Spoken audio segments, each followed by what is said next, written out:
Every cringe-worthy experience you've ever had in your life, both good and bad.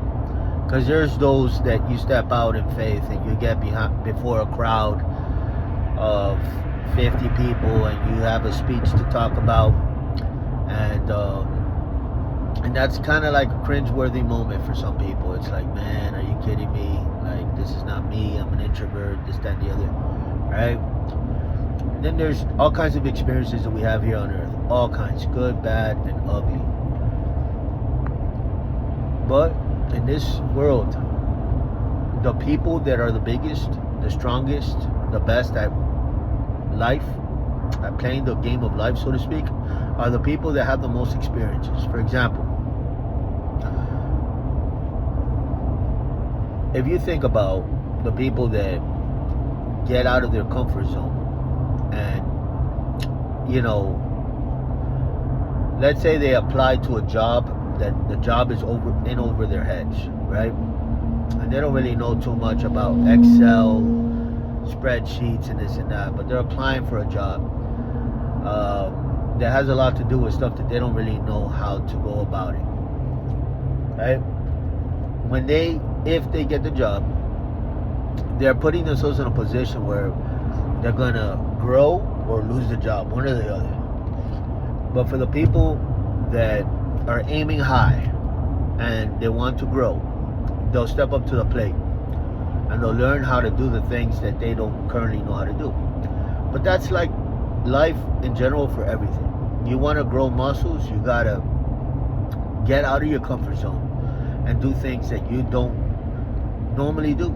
Do things that you don't, the flesh doesn't like, right? The flesh wants to stay home, eat chips, and watch TV.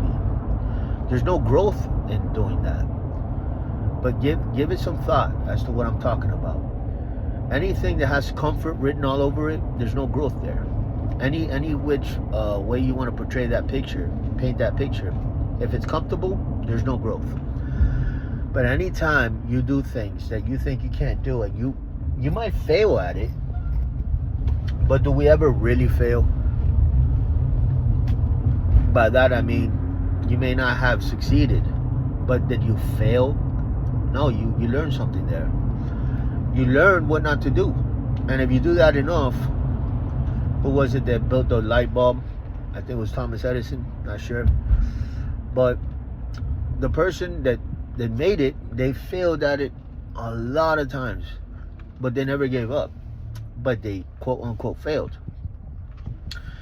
And it's how you want to look at stuff, right? You can talk yourself out of stuff or talk yourself into stuff, right? I've heard Elon Musk say a lot of times, like, when he started Tesla, he thought it was going to be a failure of a project. And the guy that was the reporter asked him, so why did you even do it? And then Elon, like, smiled. He's like, well, because you think it might not succeed doesn't mean that you shouldn't try, right? He's like, look, I was wrong. It did succeed. Like, you should still try, right? But people's ego, reputation, and pride are tied to everything that they do. And that's what gets them to not take on the role, take on the objective, whatever it may be, right? The mission. They just said, oh, well, this is going to make me look stupid if I fail, right? So it's really pride at work there. Because, like I said, you can't fail. You can only get better, right? Everybody that is who they are failed their way to that greatness. So, like, there was a soccer player, Messi, I believe his name is.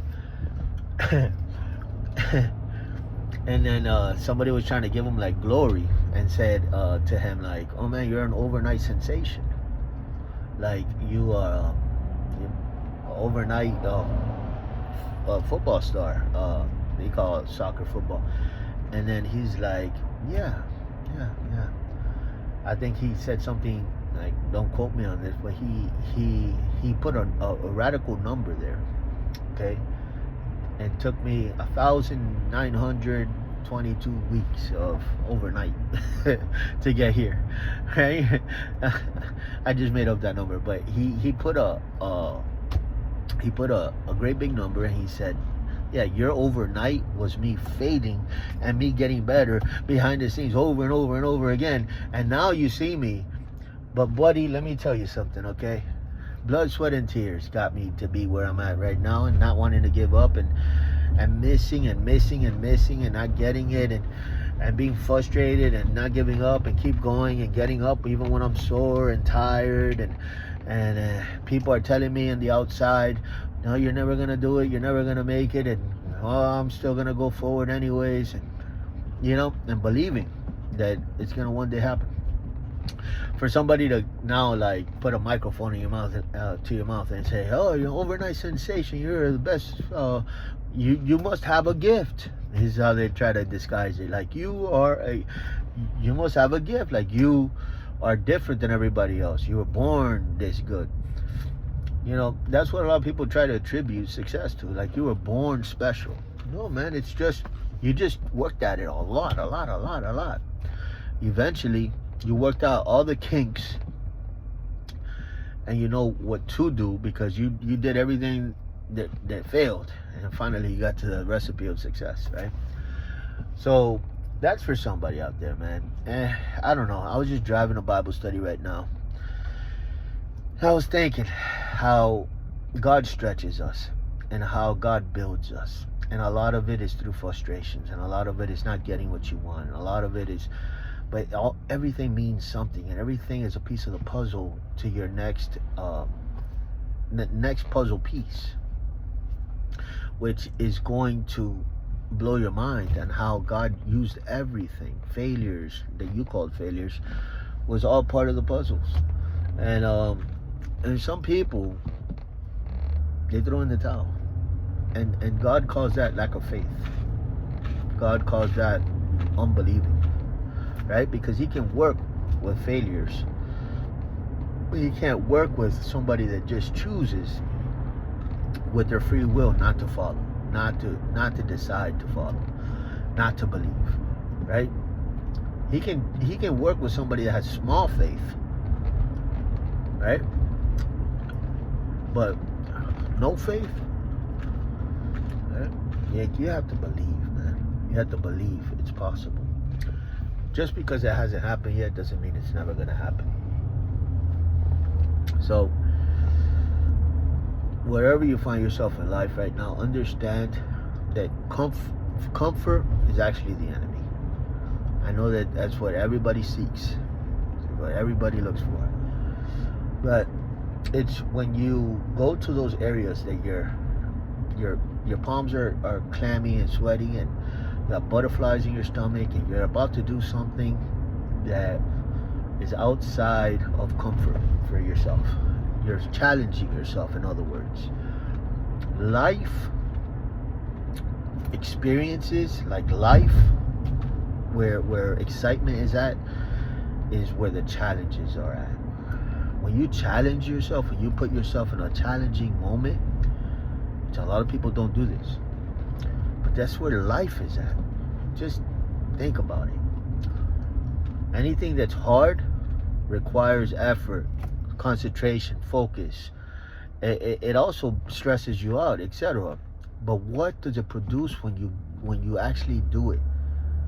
Reward system, endorphins, right? Accomplishment, right? Like self-esteem, confidence. Like that's the reward. And then you look at the mirror and you're like, I achieved that. It was hard. And then you tell people the story of how you did it. And then they smile and say, wow, man, you really did that? Yeah, I did it. And you go on to the what? The next challenge. But living comfortable, what happens? You rot. You literally waste away because you're not using anything that God gave you to use. Your gifts, your talents. You're not using it. So when you don't use it, you're existing. You're not living. And that's where the devil wants everybody. The devil wants everybody in a recliner, eating popcorn, wasting away. God wants everybody believing, right? For big things, great things, stepping out in faith, and doing things that are challenging. And just, if they fail, if they fall on their face, God says, get back up. Come on, let's do it again. I'm with you. Don't give up. We're going to get there. And you move from glory to glory and faith to faith. It's an expedition. It's an expedition, right? He puts the desires in your heart to begin with. He puts the dreams in you. And then he just wants you to chase them. He doesn't want you to sit on your butt. He wants you to chase after what he put inside of you to go after. Some of you want to be singers, but you don't do anything with it. Some of you want to be artists, but you don't do anything with it. It's a dream that's locked up inside of you. Some of you are dancers, but you don't dance for the Lord. Like, there's prophetic dancing for God. So all kinds of stuff that God has put there inside of you for you to utilize. But it's challenging, isn't it? It's gonna take you having to fall, because you're not gonna get it right away. You might suck in the beginning. So it's gonna be a process, and that's challenging. And it's easier not to do it. But it's rewarding to do it and not give up. Rewarding on earth and in heaven, because you're building treasure in heaven as much as you're being acknowledged here on earth for your gifts and talents. So take it for what it's worth, guys. But this video is for somebody out there sitting on treasure and not cashing in, so to speak, on their talents, their gifts. God says move, because it's not going to happen by itself. People tend to think that things just happen magically. They happen because you put things in motion, and you sought it on purpose, and you turn that key, and you turn that doorknob, and you open that door.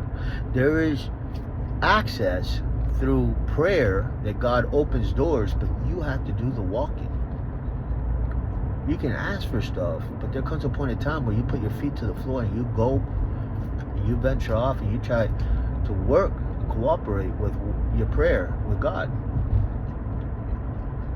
You prayed about it. Now go. And God will lead you. Order my steps, God. Lead me in the way I should go. Give me favor and grace with people, places, and things.